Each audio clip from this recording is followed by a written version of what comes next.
Punishing tariffs could hit Canada in less than a week. That's if U.S. President Donald Trump follows through with his threat to impose a 25% charge on Canadian imports. Now, Trump is also using tariff threats to force other countries to meet his policy demands. The CBC's Richard Madden joins us now live from Washington to explain what we've seen. And part of that is we saw a standoff between the White House and Colombia over deportations, and it seems Trump got his way. Let's dig into that.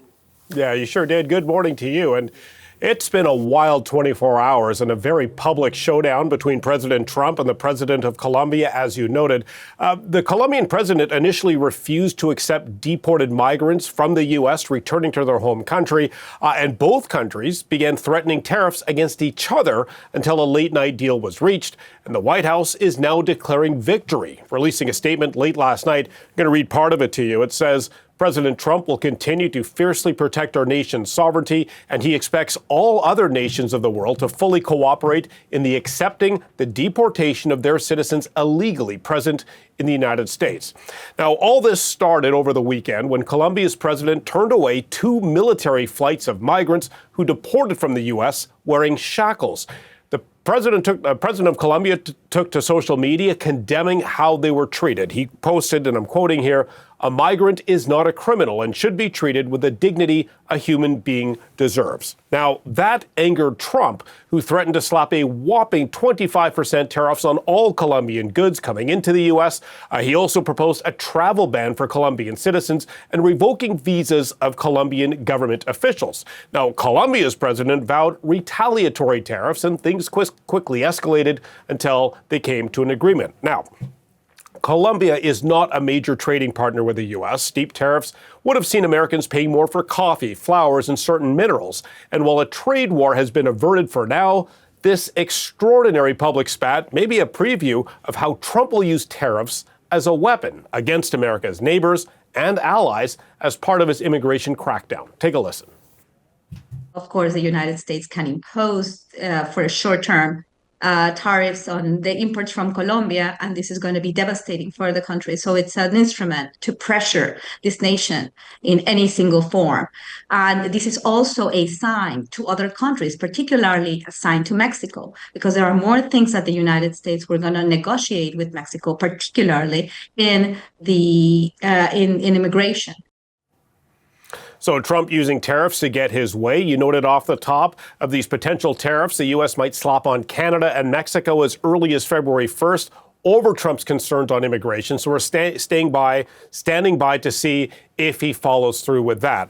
Now, speaking of these deportations, Brazil has also joined Colombia's criticism on how the Trump administration treats repatriated migrants on deportation flights. Brazil calls it degrading, saying migrants wore handcuffs, chains, and the flight had no air conditioning. They say Brazilian authorities say they found 88 handcuffed deportees on a U.S. flight that mistakenly landed in a different city than its intended destination. Now, meanwhile, Richard, the Trump administration officials are pushing ahead also with the arrests of more undocumented migrants. What's the latest on that front? Yeah, Trump following through on his signature campaign threat, and this crackdown is intensifying with nearly 1,000 arrests yesterday alone, reportedly in Atlanta, Los Angeles, Chicago, the Denver area, and Austin, Texas. And those deportations are roughly 3 times more than the daily average. Now, these deportations has reportedly cast a chill on many immigrant communities in cities across the country. They say they're feeling the consequences. While many are reportedly scared to leave the house, show up to work, others are feeling racially targeted. But the White House says agents are prioritizing deporting criminals, and they're just getting started. Watch. See the numbers steadily increase, the number of arrests nationwide as we open up the aperture. Right now it's concentrating public safety threats, national security threats. That's a smaller population. So we're going to do this on priority base, as President Trump's promised, but as that aperture opens, there'll be more arrests nationwide. If you're in the country illegally, you're on the table.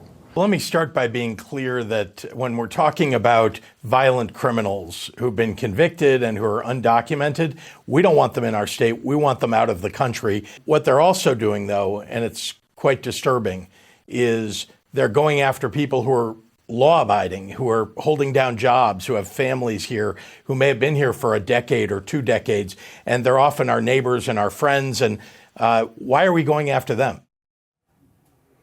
No, officials, there are reports already that officials have told ICE agents, those enforcement agents, to wear their identifying logo when they launch these deportation raids. So any photos of them will be spread on social media to get their message across of these deportations. Now, the Washington Post is also reporting that the Trump administration wants to boost the number of arrests, and they've issued quotas to agents ranging from 1,200 to 1,500 arrests per day.